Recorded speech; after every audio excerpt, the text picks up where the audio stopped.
Hola, ¿qué tal? Comunidad Facebook, comunidad WhatsApp, comunidad TikTok y todas las que me vayan acompañando en este ejercicio semanal de reflexión colectiva.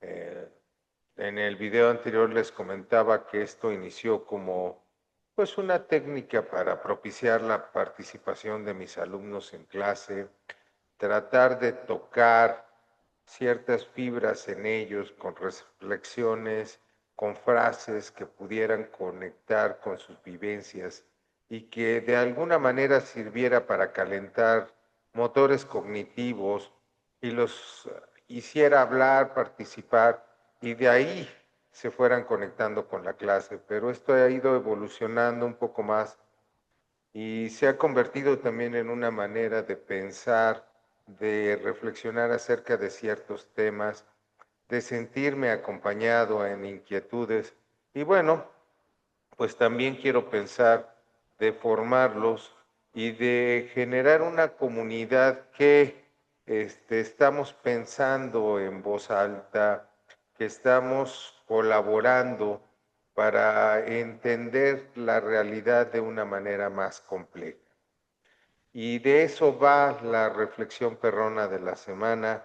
Es un ejercicio para tratar de entender mejor el mundo en el que vivimos, mejor, de entendernos mejor a nosotros mismos y en esa misma medida, pues poder tener una forma diferente de relacionarnos con los demás y con el mundo en el que estamos.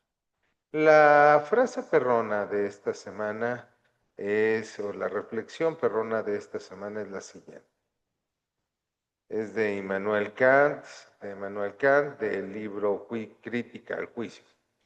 Lo bello se define por un placer desinteresado que surge de un libre juego entre la imaginación y el entendimiento y se experimenta como una finalidad sin fin. En esta reflexión se engancharon muchas cosas, ¿no? Lo primero es la parte de un placer desinteresado, o sea, debe de ser algo con un cierto grado de libertad, ya que de otra manera se ve condicionado y empieza a perder como cierto elemento de belleza, ¿no? El que sea un placer implica gozo. La belleza nos hace gozar y disfrutar de la vida, de los entornos y de los objetos que nos rodean. A mí me cuesta mucho trabajo definir la belleza en términos de cánones estéticos, ya que estos cambian mucho a lo largo del tiempo o las características o incluso el virtuosismo con el cual trabaja un artista.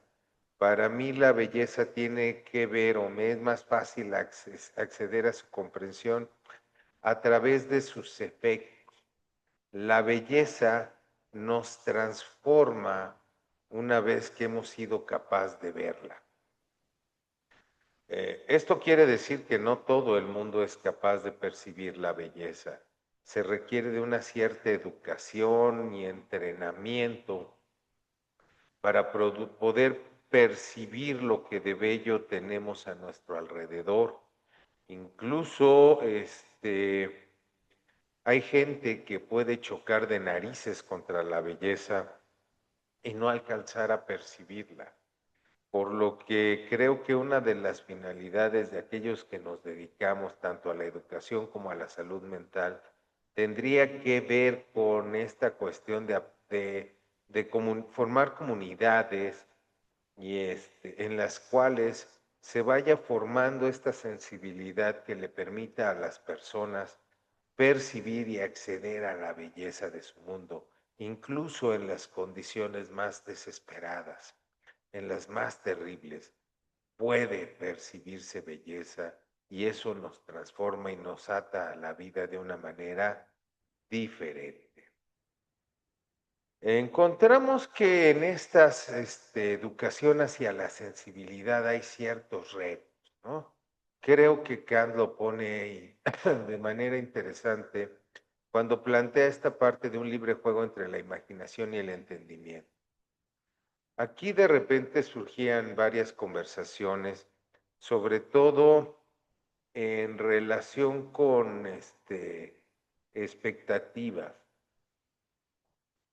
Las personas o mis alumnos me comentaban que cuando se tiene una expectativa muy alta, cuando se tiende a idealizar algo, la posibilidad de frustrarnos es mayor y por ende el gozo se ve seriamente comprometido si las cosas no salen tal y como la planteamos. Entonces, la idealización, sobre todo cuando ésta tiene estándares muy altos, es un riesgo para esta parte de la percepción de la belleza y en general para acceder a la felicidad. Quizá el asunto en este sentido es empezar a poder entrarle desde la creatividad, desde la imaginación, para poder vincularnos con la realidad de una manera diferente. Yo creo que este asunto de la belleza en buena medida implica un esfuerzo cognitivo por encontrar un cierto sentido, incluso patrones dentro del caos. Digo, estamos en un mundo con mucho desencanto, con muchos conflictos, con muchos problemas, con poca movilidad y poca esperanza. Creo que uno de los elementos revolucionarios que aún tienen potencial de cambio en las personas es precisamente esta posibilidad de percibir la belleza. Y para esto es que tenemos que educar nuestra imaginación y entendimiento, porque sólo así podemos empezar a intuir estos patrones y con el entendimiento podemos empezar a corroborar lo que nuestra intuición nos va planteando.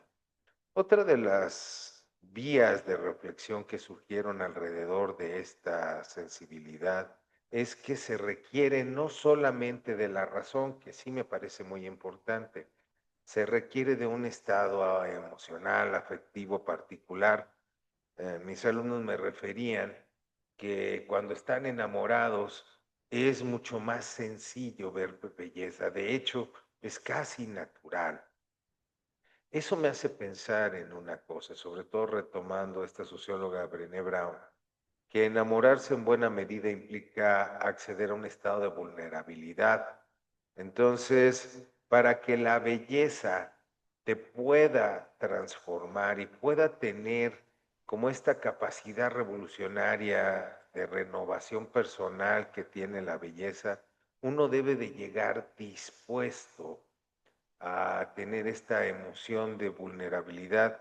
Lo que pasa es que en la sociedad en la que vivimos estamos tan saturados de estimulación, estamos tan obnubilados por toda la estimulación que tenemos alrededor, el consumo, que nos quedamos simplemente apreciando cosas bonitas, pero la belleza nos pasa de largo.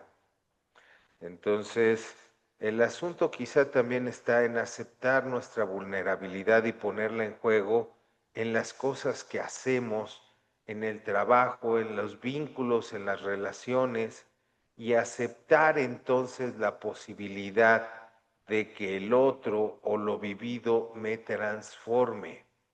Incluso esto puede permitir que situaciones que son dolorosas, desgarradoras, puedan tener manifestaciones de belleza, como las que se dan ante catástrofes naturales como un terremoto y la solidaridad que naturalmente empieza a surgir entre muchos seres humanos.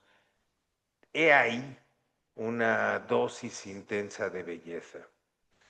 En esta parte del entrenamiento, creo que esta percepción ya puede rayar en lo sublime, porque igual estamos tan embotados que de repente tenemos que recurrir a la espontaneidad, a lo poco planeado para que la belleza nos sorprenda, ¿no? Creo que los niños, al no tener como todas estas expectativas y una estructura tan organizada como los adultos, son mucho más capaces de percibir belleza, aunque es una belleza muy frágil, a diferencia de la que puede percibir un adulto ya bien formado, donde la belleza es parte integral de quienes son.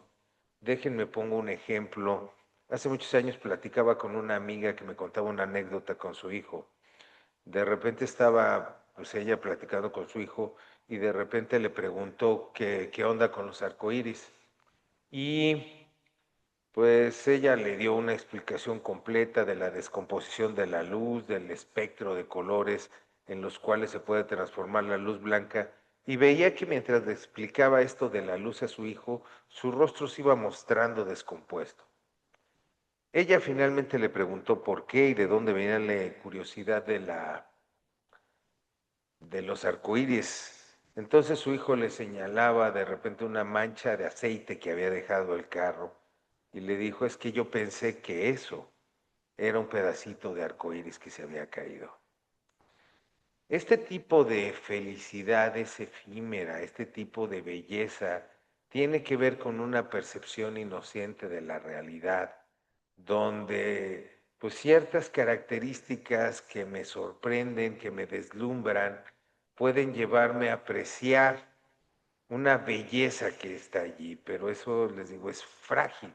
La belleza y la felicidad de los niños tiene esta característica, se puede romper con mucha facilidad y la de algunos adultos también que no llegaron, digamos, a educar esta sensibilidad para percibir una belleza mucho más estable y permanente en los vínculos, en las personas y no quedarse atado a un cierto canon estético o a una emoción de alegría del momento.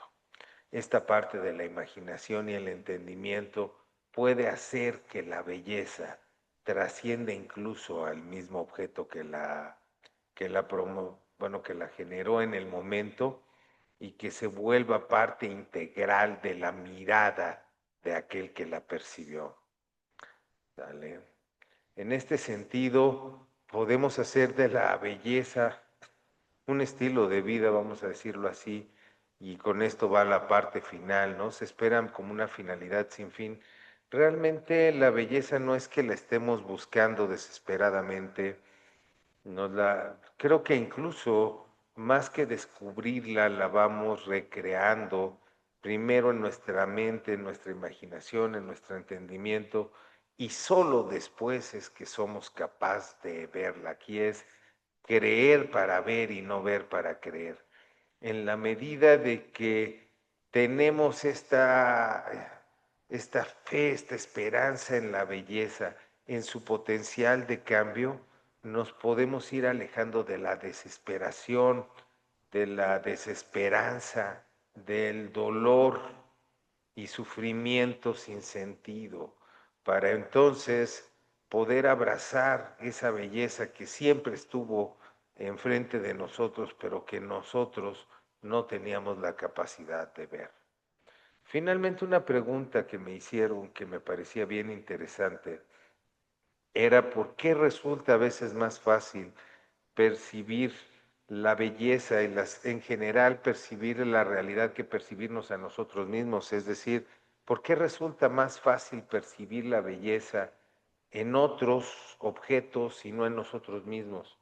A mí me parece que esto tiene una cierta lógica natural en la medida de que pues el mundo empezamos a apropiarnos y a entenderlo de afuera para adentro.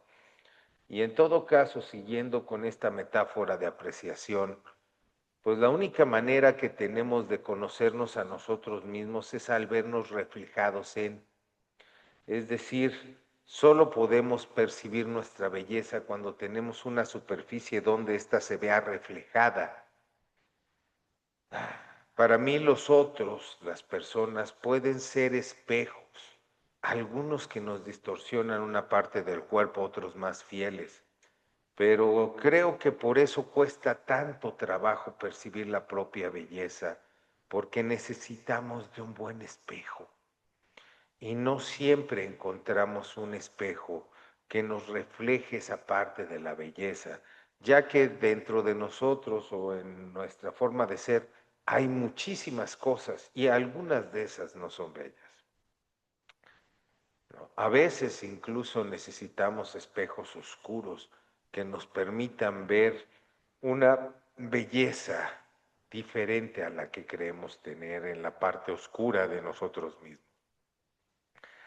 Entonces, pues sí, yo creo que por eso resulta difícil aprender a ver la belleza en nosotros, porque no siempre tenemos una buena superficie en la cual reflejarnos. Creo, debido a que a eso me dedico, que la psicoterapia puede ser un buen espacio para descubrir esto, ya que en la relación terapéutica el paciente se ve reflejado en el discurso y retroalimentación del terapeuta, aunque el terapeuta también puede llegar a ver muchas cosas de sí mismo a través del paciente. El asunto aquí está precisamente en esa posibilidad de reenfocarse a sí mismo. Cuando logramos hacer esto, hacemos una terapia con un valor estético y no solamente pragmático. Creo que cuando menos en las psicoterapias en las que me formé, originalmente estaban muy enfocadas en el cambio y en lograr resultados en tiempos breves. Eso me sigue pareciendo valioso, no ha cambiado, pero ahora me gusta la idea de que mi trabajo terapéutico incluya un cierto valor estético para las personas en las que están, que puedan disfrutar este viaje de verse a sí mismas y de entenderse de una manera diferente. Bueno, pues hasta aquí con la reflexión perrona de la semana y espero sus comentarios. Por favor, comenten en los espacios correspondientes, porque es una manera de seguir ampliando esta reflexión y de que todos podamos participar en una comunidad que sea cada vez más rica, cada vez más grande, cada vez más desafiante. Que tengan una buena semana. Nos estamos viendo el próximo lunes, muy en la noche.